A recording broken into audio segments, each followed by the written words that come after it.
Moi, je pense que le Real Madrid va être champion à nouveau. C'est que mon avis.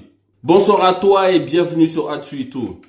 Hier soir, le Real Madrid l'a facilement, trop facilement remporté contre Chelsea, 2-0. Parfois, il y a des débats. Parfois, on parle. Parfois, on cite des joueurs, on cite des coachs. Mais les gars, hier soir, c'était 14 Ligues des Champions contre 3 Ligues des Champions. Et ça s'est vu sur le terrain. Il y a eu match pendant 10 minutes. Voilà, jusqu'à l'occasion de Joao Félix qui bute sur Courtois. C'est tout. Sinon, Chelsea s'est fait marcher dessus. Le Real Madrid dégageait un sentiment de puissance. C'était tellement au-dessus. C'était tellement au-dessus. C'est incroyable ce que ce club arrive à dégager. C'est pas tant les joueurs sur la pelouse, tu vois, c'est vraiment tout l'ensemble. On voit que de Florentino Pérez jusqu'au dernier remplaçant des joueurs, il y a du niveau, il y a cette envie de mouiller le maillot, il y a cette envie de canner pour ce club. C'est dingue. Camavinga, il joue latéral gauche et c'est comme s'il a toujours joué latéral gauche. Modric, il a 36 ans, mais c'est comme s'il en avait encore 28. Toni Kroos, monsieur propre, pas une tache sur le caillou. Et franchement, je vous assure, hier soir, pendant que je regardais le match, je me disais, mais qu'est-ce que je vais bien pouvoir dire? Parce qu'à un moment, il n'y a rien à dire, les mecs. Chelsea, il perd 2-0. C'est qui le joueur là, qui se mange un rouge là? Inutile, je crois que c'est Chilwell.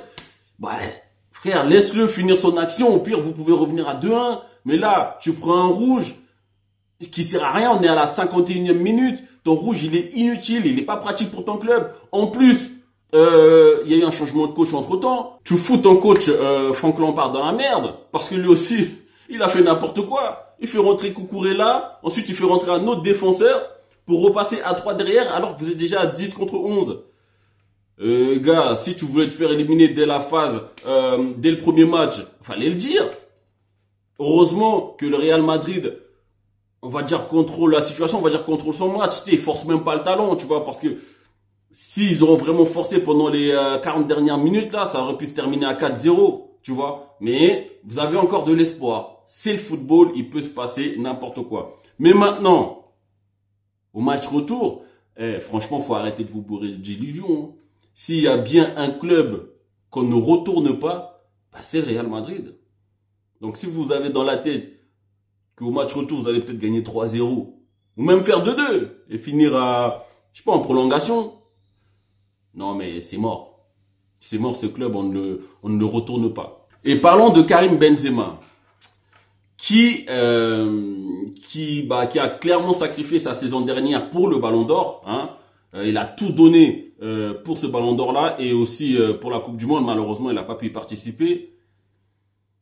Mais Karim Benzema, il force le respect, mais de tout le monde, quoi.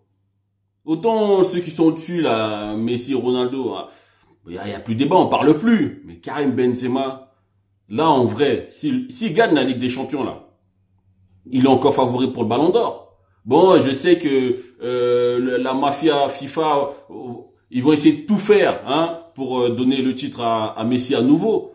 Mais si si Benzema remporte la Ligue des Champions, je vous assure, il y aura débat. Mais il y aura vraiment débat parce qu'il fait une saison... comment vous dire je crois qu'il a 26 buts cette saison. Et là, on est en train de dire que Benzema, il fait pas une belle saison, tu vois. Parce que l'année dernière, il a mis la barre tellement haute que 26 buts cette saison, ça va. Mais les gars, Benzema, il est incroyable. Il est incroyable et ouais, il force mon respect. Franchement, légende du Real Madrid, légende du football. Faudrait que je relance mon truc là, le bureau des légendes. Je vais parler un peu de Benzema, tu vois. Je vais le mettre en comparaison avec les plus grands attaquants de l'histoire et on va débattre. Ouais. En vrai, moi, je pense que le Real Madrid reste l'ultra favori pour remporter cette Champions League à nouveau. Manchester City, voilà, ils sont toujours là, hein, ils vont être là jusqu'au bout, je pense. Mais Real Madrid, c'est trop puissant, hein, ça fait trop peur. Voilà, ça fait trop peur le Real Madrid. Maintenant, il faut juste essayer de comprendre comment ça se fait qu'ils ont 15 points de retard en championnat. 15 points de retard. En fait, je me dis qu'en fait, le Real Madrid sous-estime ses adversaires. Je pense que systématiquement, lorsqu'ils tombent, je sais pas moi, contre les Girondins, les Osasuna, les Cadix, à mon avis, ils sous-estiment ces équipes-là et ensuite ils se font surprendre systématiquement. Voilà, ils ont perdu des points que à cause de ça, je pense. Hein. Parce que 15 points, c'est énorme. Bref, on reste tous actifs, ok? Abonne-toi et partage si la vidéo t'a pas plu. Voilà, même si t'as pas plu, tu t'abonnes et tu partages. On se retrouve bientôt sur Atsuito Sport.